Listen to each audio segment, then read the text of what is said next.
గత 2-3 రోజుల నుంచి కూడా హైదరాబాద్ సెంట్రల్ యూనివర్సిటీ అట్టుడికిపోతోంది.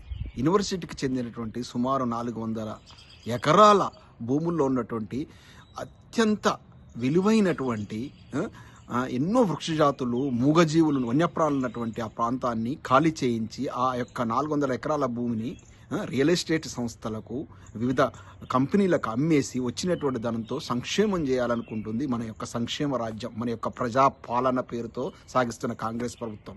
ఇంత దుర్మార్గమైనటువంటి పరిపాలన ఎక్కడ ఉంటుందా అండి? ఎవరైనా పోయి ప్రభుత్వ ఆస్తులు అమ్మి, అంటే యూనివర్సిటీ భూములు అమ్మి ఆ వచ్చిన డబ్బుతో సంక్షేమ పథకాలు చేస్తారా? చిత్తశుద్ధి ఉంటే, మెదడు అనేది ఉంటే సంపద సృష్టించి సంక్షేమ పథకాలు చేయాలి. ఇది భూములమ్మే. ఇవాళ సెంట్రల్ యూనివర్సిటీ, రేపు ఉస్మానియా యూనివర్సిటీ, ఎల్లుండి జింకానా గ్రౌండ్, ఆ తర్వాత నిమ్స్ యూనివర్సిటీ, నిమ్స్ హాస్పిటల్, ఇట్లాంటి విలువైనటువంటి ప్రభుత్వ ఆస్తులను నమ్మి మీరు సంక్షేమ పథకాలు తీరుస్తారా? ఎవడడిగిండి మిమ్మల్ని 6 గ్యారంటీలు?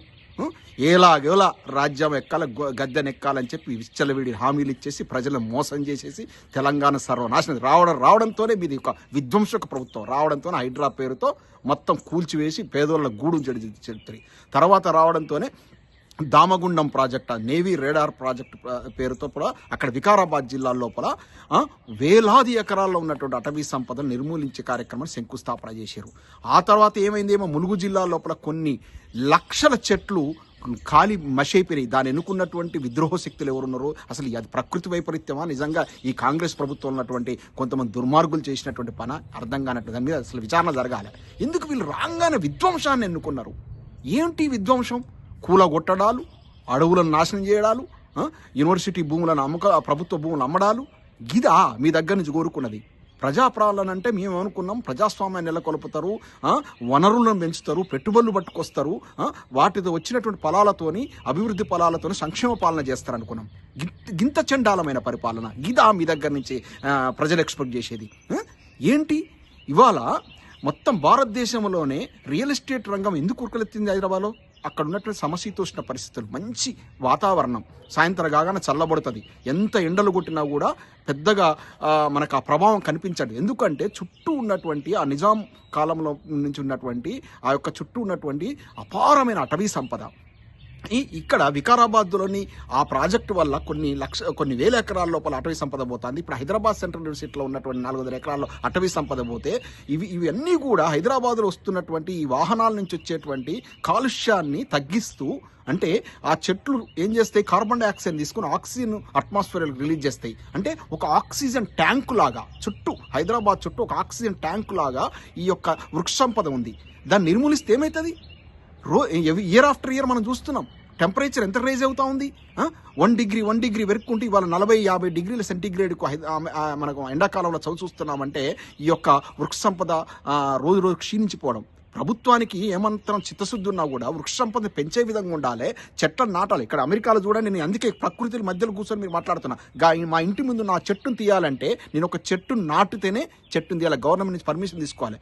ప్రభుత్వమే వచ్చేసి ఒక రాక్షస రాజ్యం, ఒక బుల్డోజర్లు పెట్టి వందలాది బుల్డోజర్లు చూస్తుంటే వన్యప్రాణులు మొత్తుకుంటుంటే హృదయ విదారకంగా ఉంది.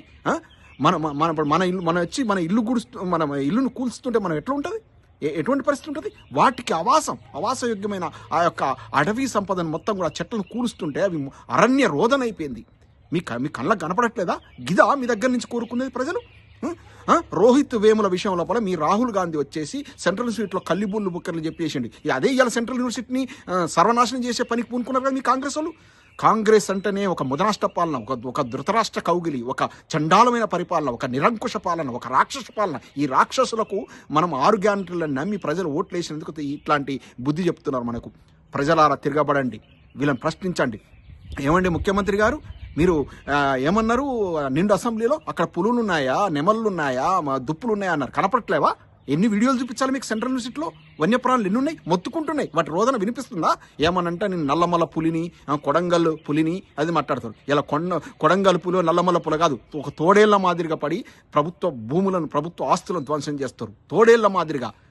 ఇవాళ యూనివర్సిటీ విద్యార్థులు కొదమ సింహాల్లాగా వస్తున్నారు. మీ కాంగ్రెస్ పార్టీ వాళ్ళని ఉరికిచ్చి కొడతారు. ప్రజలు మొత్తం గమనిస్తున్నారు. గీదా పరిపాలన, గీ చెత్త పరిపాలనక? మీకు చదువుకున్న వాళ్ళంటే అంత సేమా? కేటీఆర్ గారు ఇంగ్లీష్ బాగా మాట్లాడతారంటే ఇది హోటళ్లలో వెయిటర్లుగా పనిచేస్తారంటావా? చదువుకున్న వాళ్ళంటే ఇంత చిన్న చూపు, అమెరికాలో ఉన్న వాళ్ళు చిప్పలు గడుగుతారంటావు. నేను నోటికి ఏది వస్తుంది మాట్లాడమే. చదువుకున్న వాళ్ళని ఫస్ట్ మీరు ఒక ముఖ్యమంత్రి స్థానం నుండి గౌరవించడం నేర్చుకోండి. గీ పరిపాలన మీ దగ్గర నుంచి కోరుకున్నది. ముఖ్యమంత్రి గారు మీ యొక్క నిర్ణయాలన్నీ చాలా తప్పు నిర్ణయాలు. మీ దగ్గర నుంచి నేను కూడా స్వయంగా చాలా మీ మాటలు విని ఎంతో ఇన్స్పైర్ అయిన గతం లోపల. తర్వాత తెలిసింది ఇదంతా కూడా మాటలు చెప్పడానికి అని, చెప్పేది ఒకటి చేసేది ఒకటి. ఇంత చండాలమైన పరిపాలన కాంగ్రెస్ ప్రభుత్వం ఉంటుందని నేనైతే ఊహించలేదు. ఒకనాడు ఈ యొక్క కాంగ్రెస్ పార్టీలో ఉన్నందుకు సిగ్గుపడుతున్నా నేను. ఇంత చండాలమైన ప్రభుత్వమా ఏంటండి? ఇదొక విధ్వంసక ప్రభుత్వం, సర్వనాశనం చేస్తుంది. ఆయనే ఊరూర నర్సరీలు పెట్టి ఒక ఆకుపచ్చ తెలంగాణ మార్చండి కేసీఆర్ గారు. ఒక కాళేశ్వరం ప్రాజెక్టు కట్టి నీళ్ళు ఇచ్చి సాగు భూములన్నీ ఒక ఎడారులుగా ఉన్నట్టు, ఒకప్పుడు ఎడారిగా ఉన్నటువంటి తెలంగాణ ప్రాంతం సస్యశ్యామలం చేసి కోనసీమగా మార్చింది. మీరేమో విధ్వంసక తెలంగాణ మొత్తం మళ్ళీ పురోగమన దిశలో తీసుకోవాల్సిన దాన్ని తిరోగమన దిశలో తీసుకెళ్తున్నాం, వెనక్కు తీసుకెళ్తున్నారు.